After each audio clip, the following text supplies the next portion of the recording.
कानपुर का लक्ष्मणखेड़ा गांव, मई 2025 की एक उमस भरी शाम। आसमान में बादल घुमड़ रहे थे और हवा में बारिश की गंध थी। गांव की तंग गलियों में मिट्टी के घरों की दीवारें पुरानी थी, लेकिन हर घर में जिंदगी की हलचल थी। रीना का घर गांव के बीचों बीच था, एक छोटा सा मकान जिसके सामने एक नीम का पेड़ खड़ा था। उसकी छांव में रीना अक्सर खड़ी होकर अपने फोन पर रील्स बनाती। रीना 28 साल की, 2 बच्चों की मां, बाहर से एक साधारण गृहिणी लगती थी। उसकी बड़ी बड़ी आंखें, लंबे काले बाल और मुस्कान ऐसी थी कि लोग उसे देखकर रुक जाते। लेकिन उसकी जिंदगी की सतह के नीचे एक तूफान उमड़ रहा था। रीना की शादी 18 साल की उम्र में धीरेंद्र पासवान से हुई थी। धीरेंद्र 35 साल का एक ट्रक ड्राइवर, जो हफ्ते में 3-4 दिन घर से बाहर रहता। वो मेहनतकश था, लेकिन उसका स्वभाव कठोर था। शराब की लत और गुस्सा उसकी कमजोरियां थी। रीना को शुरू में लगा था कि शादी उसकी जिंदगी को रंग देगी। वो सपने देखती थी, एक प्यार करने वाला पति, हंसता खेलता परिवार और खुशियों से भरा घर। लेकिन हकीकत ने उसके सपनों को चूर कर दिया। धीरेंद्र की अनुपस्थिति और उसका गुस्सा रीना को अकेला कर गया। उसकी जिंदगी एक रूटीन बन चुकी थी। सुबह उठना, बच्चों 5 साल की राधिका और 3 साल के अंश को स्कूल के लिए तैयार करना, खाना बनाना, घर साफ करना और फिर इंतजार। धीरेंद्र जब घर लौटता तो थकान और शराब के नशे में होता। खाना ठंडा क्यों है, वो चिल्लाता। रीना चुप रहती, लेकिन अंदर से टूटती। उसका मन कहीं और भटकता। वो सोशल मीडिया पर समय बिताती, इंस्टाग्राम और फेसबुक पर रील्स बनाती। Dance, lipsync, fashion tips. उसके रील्स को लाइक्स मिलते, कमेंट्स आते। वाह भाभी, आप तो हीरोइन हो। एक कमेंट पढ़कर रीना का दिल धड़का। ये कमेंट सत्यम का था। सत्यम धीरेंद्र के बड़े भाई का बेटा, 22 साल का, मजबूत कदकाठी और आंखों में एक चमक। वो गांव में रहता था, लेकिन शहर की चमक उसे आकर्षित करती थी। वो अक्सर धीरेंद्र के घर आता, कभी सामान देने, कभी मदद के लिए। उस शाम बारिश शुरू हो गई थी। रीना घर के बाहर खड़ी थी, एक रील की शूटिंग कर रही थी। बारिश की बूंदें उसके चेहरे पर गिर रही थीं और वो हंसते हुए फोन की स्क्रीन पर देख रही थी। तभी सत्यम दौड़ता हुआ आया, हाथ में एक पुराना काला छाता लिए। भाभी, भीग जाएंगी, चलिए अंदर। रीना ने उसकी तरफ देखा। सत्यम के मुस्कान में कुछ था, शायद प्यार, शायद आकर्षण। उस पल में जैसे समय रुक गया। अरे सत्यम, तू कब आया? रीना ने हंसते हुए पूछा, अपने गीले बालों को ठीक करते हुए। बस अभी, भैया ने कहा था कुछ सामान देना है, लेकिन ये बारिश, देखा तो आप बाहर थी। सत्यम ने छाता रीना के ऊपर तान दिया। दोनों घर की ओर बढ़े। रीना ने उसे अंदर बुलाया। चाय पिएगा? हाँ भाभी, आपकी चाय तो मशहूर है। सत्यम की आवाज में मजाक था, लेकिन उसकी आंखें रीना को देख रही थीं। रीना ने चाय बनाई, दोनों बैठकर बातें करने लगे। सत्यम ने रील्स की तारीफ की। भाभी, आपकी रील्स कमाल की हैं, गांव में तो कोई ऐसा नहीं करता, आप तो स्टार हो। रीना को पहली बार लगा कि कोई उसकी कद्र करता है। धीरेंद्र ने कभी उसकी तारीफ नहीं की थी। वो हमेशा कहता, ये फोन बंद कर, बकवास मत कर।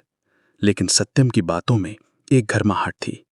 उस रात सत्यम ने अपना नंबर दिया। भाभी, कभी जरूरत हो तो कॉल करना। रीना ने हंसकर टाल दिया, लेकिन दिल धड़क रहा था। रात को जब धीरेंद्र सो रहा था, रीना ने सत्यम को व्हाट्सएप पर मैसेज किया। चाय कैसी थी?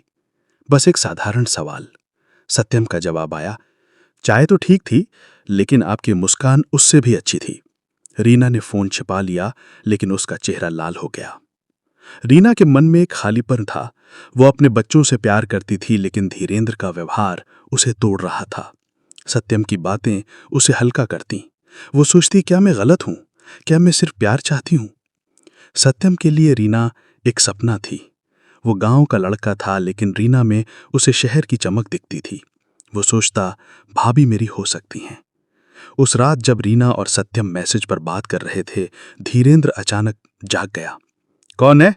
उसने नींद में बड़बड़ाते हुए पूछा। रीना ने फोन छुपा लिया और कहा, कुछ नहीं, बस रील देख रही थी। लेकिन धीरेंद्र की आंखों में शक की एक चिंगारी थी। क्या वो कुछ भांप रहा था?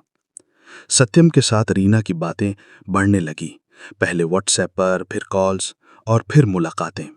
गांव के बाहर नदी के किनारे एक पुराना खंडहर था। वहां कोई नहीं आता था।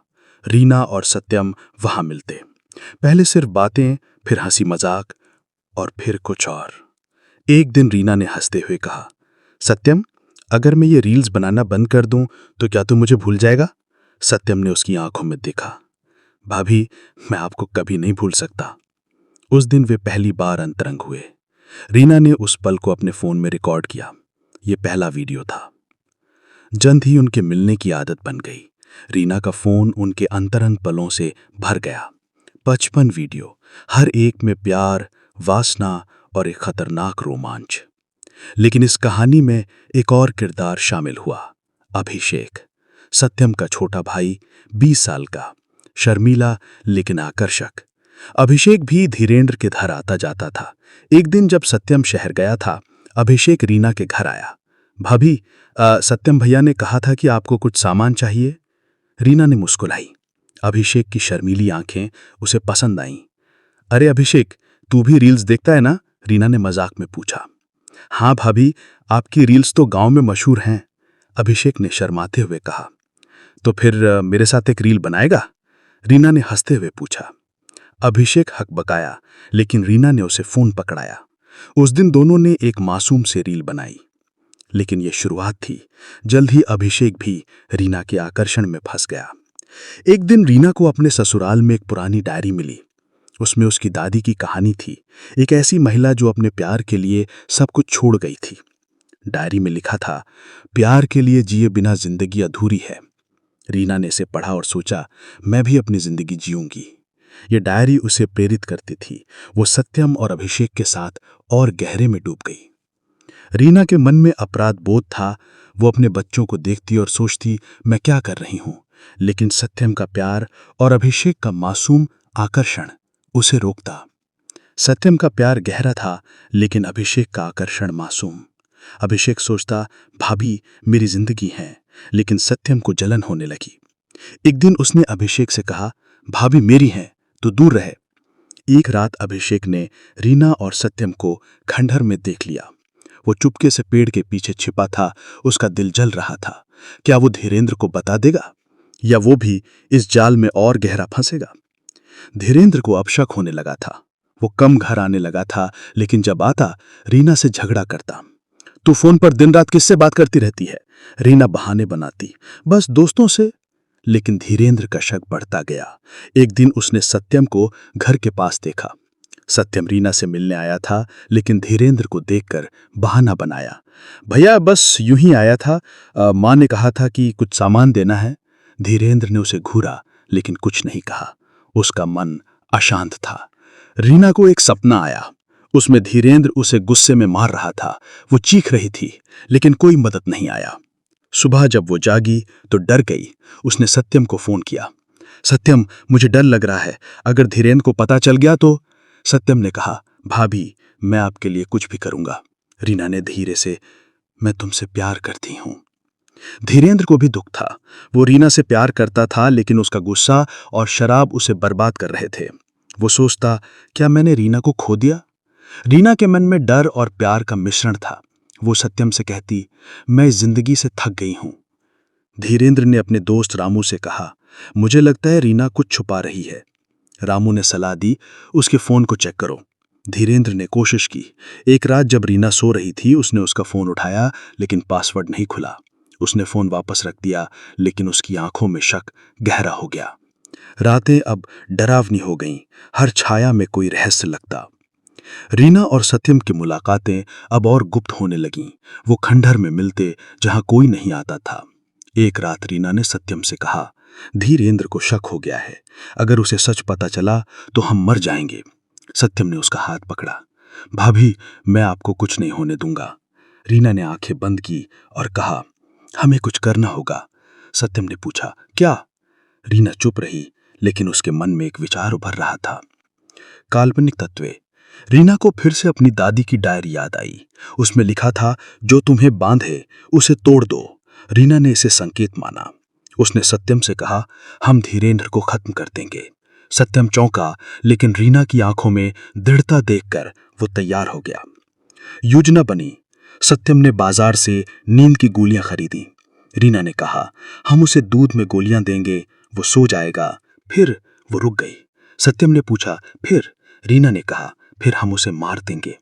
अभिषेक को उस योजना में शामिल नहीं किया गया, लेकिन वो कुछ भांप रहा था। एक दिन उसने सत्यम से कहा, भैया आप और भाभी को छिपा रहे हो। सत्यम ने उसे डांटा, तू अपने काम से काम रख। एक रात 10 मई 2025। आसमान साफ था, लेकिन गांव में सन्नाटा। धीरेन्द्र उस दिन देर से घर लौटा। वो थका हुआ था और शराब के नशे में। रीना ने उसे दूध का गिलास दिया, पी लो, आराम मिलेगा। धीरेन्द्र ने बिना कुछ सोचे दूध पी लिया। उसमें नींद की गोलियां थीं। आधे घंटे बाद वो गहरी नींद में था। रीना ने सत्यम को मैसेज किया, आजा। रात 12 बजे सत्यम घर के पिछले दरवाजे से दाखिल हुआ। रीना के हाथ कांप रहे थे। सत्यम, हम ये कर रहे हैं, सही है ना? सत्यम ने कहा, भाभी अब पीछे नहीं हट सकते। उसने बिस्तर के पास रखी लकड़ी उठाई। धीरेन्द्र गहरी नींद में था। सत्यम ने पहला वार किया, सिर पर।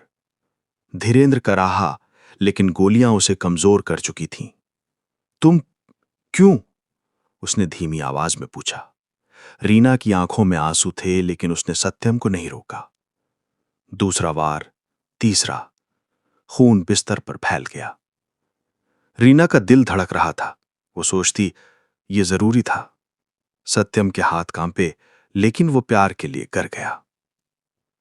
हत्या के बाद दोनों ने शव को साफ किया। रीना ने बच्चों को देखा जो दूसरे कमरे में सो रहे थे। उसका दिल भारी था। पड़ोसी की खिड़की खुली थी।